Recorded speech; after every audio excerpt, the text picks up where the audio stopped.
Yesterday's march in Washington was just one more chapter in America's decades-long debate about guns, gun control, and the Second Amendment. But often underrepresented in that argument is a group of gun owners who believe they are a particular target of violence and need to defend themselves. NewsHour Weekend Special Correspondent Simon Ostrovsky has our report. High ready. Fire.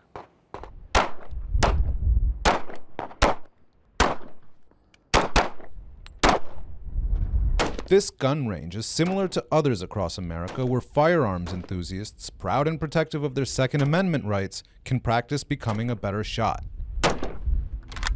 There you go. Whenever you're ready.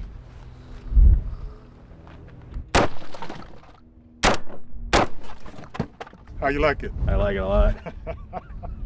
Move, move, move, move. But this isn't a gathering of the National Rifle Association.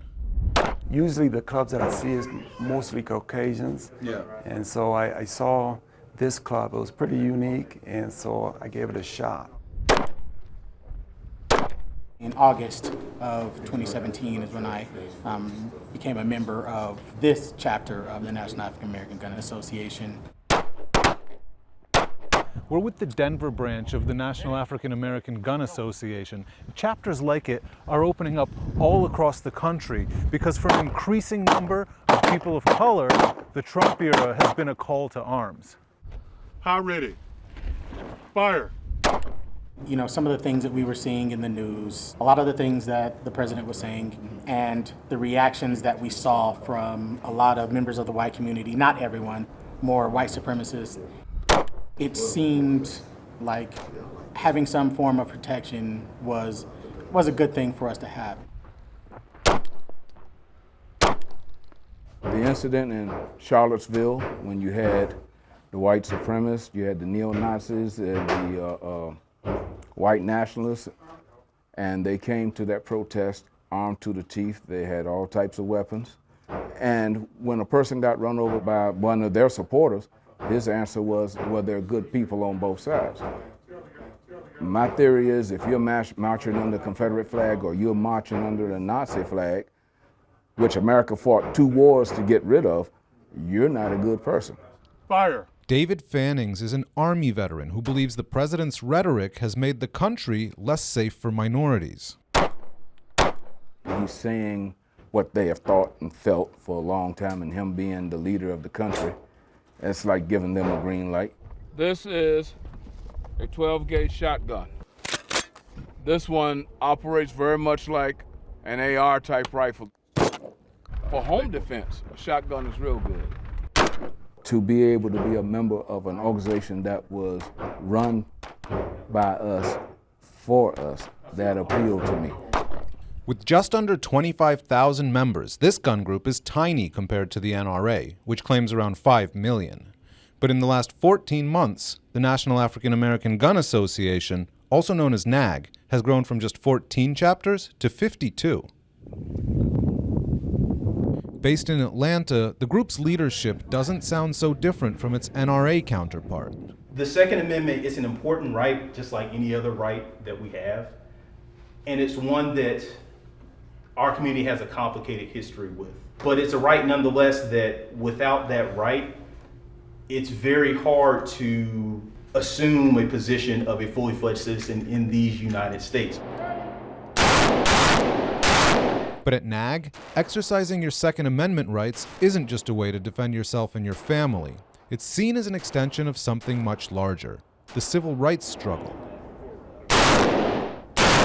So some of the first gun control laws that came about in this country were related to race. They were related to keeping guns out of the hands of African American people. To contain the misery and violence of the ghetto, Oakland's all-white police department earned a reputation for head-knocking brutality that has left a well-remembered legacy of bitterness in the minds and hearts of many who lived in that time and place. Back in the 1960s, some young African Americans in Oakland, California responded to police overreach by following the police and observing arrests. They called themselves the Black Panthers, and they were armed to the teeth, legally. Their armed patrols and an open carry protest at the state capitol alarmed the authorities so much that in 1967, the state instituted an open carry ban. Am I under arrest? Take your hands off me if I'm not under arrest.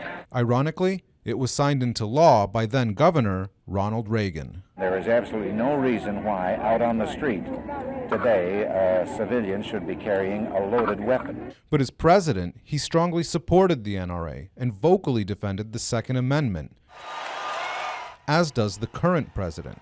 I am also proud to be the first sitting president to address the NRA Leadership Forum since our wonderful Ronald Reagan in 1983. I'd be lying to you if I said the political arena has not affected our membership. People look at what's going on politically and they see some of the comments that are made by certain folks in high places, and it makes them a little unnerving. And that has definitely been a part of our growth. While the new political climate is contributing to the interest in personal protection among African Americans, Reason I pulled you over, your brake lights are out. part of the reason NAAG members aren't flocking to the NRA is a policing culture that predates Trump. Sir, I have to tell you, I do have a firearm on me. Don't reach for it then. Don't pull it I'm out. not pulling it out. Don't pull it out. The 2016 shooting of Philando Castile, a black gun owner with a concealed carry permit, outraged the African American community. But in this instance, the nation's most established gun advocacy group didn't jump to publicly defend Castile's Second Amendment right.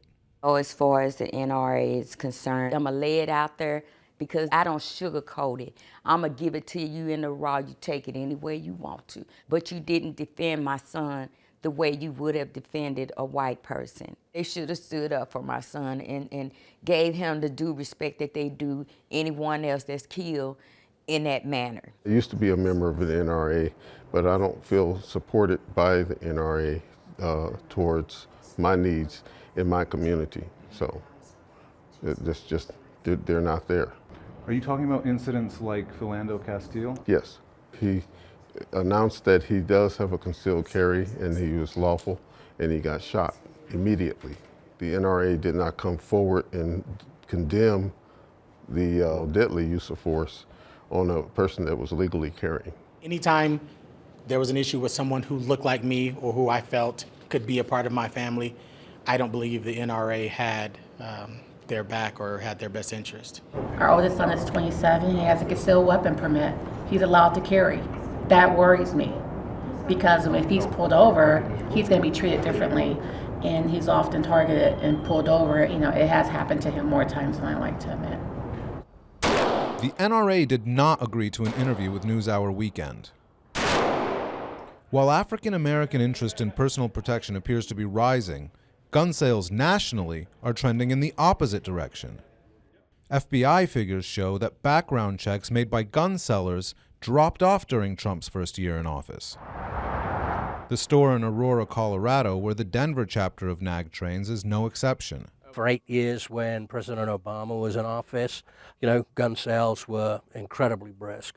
So probably, 15 to 18% drop overall in business since President Trump's been elected. What do you attribute that to? I think basically nobody's really too concerned about any new gun legislation. So people are taking a big sigh and, they figure that they can buy whatever they want fairly easily, certainly up until maybe the midterm elections. For now, members of NAAG will keep sharpening their shooting skills and standing up for what they see as an essential civil right. One of the things that's always affected me personally is that I've had people say, hey, you're a person of color, you shouldn't have guns, right? Because you can be a target. It's dangerous. My answer to that is I should have the right to have a gun like anybody else because I'm not a second-class American, I'm an American.